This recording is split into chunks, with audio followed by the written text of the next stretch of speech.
When I finished An Absolutely Remarkable Thing, I knew that there was a sequel to that book. And I also knew that I got a lot of things that I do, and that I could easily end up in a situation where I prioritize other things and don't sort of really fully imagine the amount of work that goes into a book and do not dedicate the appropriate time. I have never had this amount of discipline about anything in my life. I've never been as aware of the time I was spending on a thing as sort of a necessary piece of the puzzle. And also, I wrote An Absolutely Remarkable Thing over the course of 5 years. And I did not want to wait 5 years for the second book to come out. And that was really important for two reasons for me. One is that I set this up to have a sequel. I knew finishing the book that I hadn't told the whole story, and I wanted desperately to tell the whole story. And then second, because of marketing reasons. It's just better to have your sequel come out while your first book is relatively fresh in people's minds, and I want to give the book the best opportunity to succeed. I also, bit off a lot. I bit off more than probably I should have. In terms of the book being a bit more ambitious in terms of craft, a bit more ambitious in terms of, it being more speculative, and so I have to imagine a different world and do a little bit more world building than I did with the first book. That was all new stuff for me. But regardless, I do have a second book coming out. I'm in line edits right now. I have finished the story and I like it, and I'm so excited to share it with people. It's called A Beautifully Foolish Endeavor. It's available for pre-order now. As I have been told I need to say more frequently, you can pre-order it at all the normal places, but there are links in the description, and there's links at hankgreen.com if you want to pre-order it. Please do right now. The reason why I'm asking you to pre-order this book is because it's really important for publishers and bookstores and libraries and booksellers to get good information about how a book is doing and how excited people are about it, and that actually changes how the book is marketed. It changes how much a publisher is willing to invest, and so I would like Dutton and Penguin to know that you are excited about the book.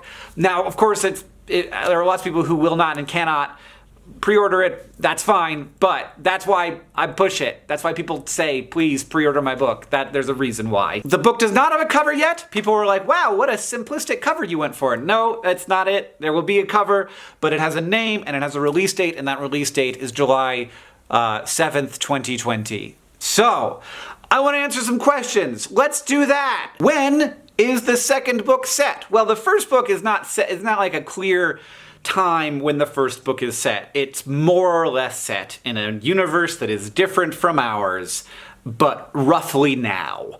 And that is also the case for the second book. But in terms of how they relate to each other, the second book basically starts right where the first one leaves off, and in the months after that, as things get weirder and worse for the whole world and also for our protagonists.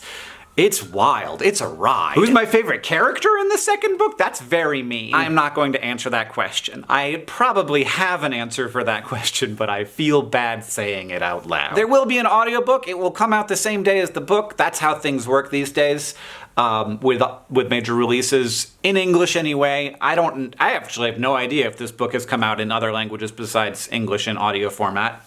I hope that I feel like they would have told me, but I don't know, maybe not. There will be signed pre-orders, and it may be that the ISBN for the signed copy will be different from the one that you're buying right now. If that ends up being the case, it's easy to switch that, cancel one order, buy it again. There will also be a book tour. I know nothing about it. It will start in New York because they always start in New York because that's where the people who work in publishing are, and all the people who work on the book like to go to one of the events, and so that's like a nice thing to do for them. And I imagine we will make our way to the west coast of America as well. Will we go to Canada? Probably not. I'm sorry. Will it be read by Kristen C., who read the first audiobook? Yes. Kristen I hope so anyway. I don't know we have a contract with her, but I very much hope that we work with Kristen again, and I will do everything I can to make that happen. So and then it will also be read by other people though. So this book, unlike the first book. Well, the first book is also from multiple perspectives, but barely. This book is from several different perspectives, so there will be like 5 different narrators if I get what I want. That's my goal. And now that I've said it out loud, the publisher will probably have to do it. So not that they wouldn't have, I don't know for sure. What I do know is that oftentimes I say things or tweet things and my publisher is like, you can't have done that. And I'm like, well, it's happened. So if this video like drops off of the internet sometime in the next few days, that might be why. It might be something else I said. Who knows? Do you have links for Australian pre-orders? I don't. Maybe they exist, but I haven't seen them yet. There's Canada, UK, US so far. Caitlin Call, the same person who designed the cover of An Absolutely Remarkable Thing, is working on the cover for A Beautifully Foolish Endeavor. And I've seen what it's gonna look like. Roughly, I like it a lot. I can't wait to show it to you. The book is longer than An Absolutely Remarkable Thing. I don't think that we're gonna add any substantial words and line edits. If we do, that's a bad sign. So I don't think that we need to. But it's longer. It's like a third longer, maybe. An Absolutely Remarkable Thing is 100,000 words, almost exactly. And A Beautifully Foolish Endeavor is like 120 something right now, 130. If on the outside. My guess is that it will be less than 130 once I'm done with line edits. Some people ask me which book I think is better, basically. Like, not in exactly those words. And of course they do very different things. I think I heard Neil Gaiman say this, but I think it was like Neil Gaiman quoting someone who said it to him. That like he finished a book and he was like, I think I figured out, he was saying to like a mentor of his, I think I figured out how to write a book. And his mentor was like, oh no, my friend.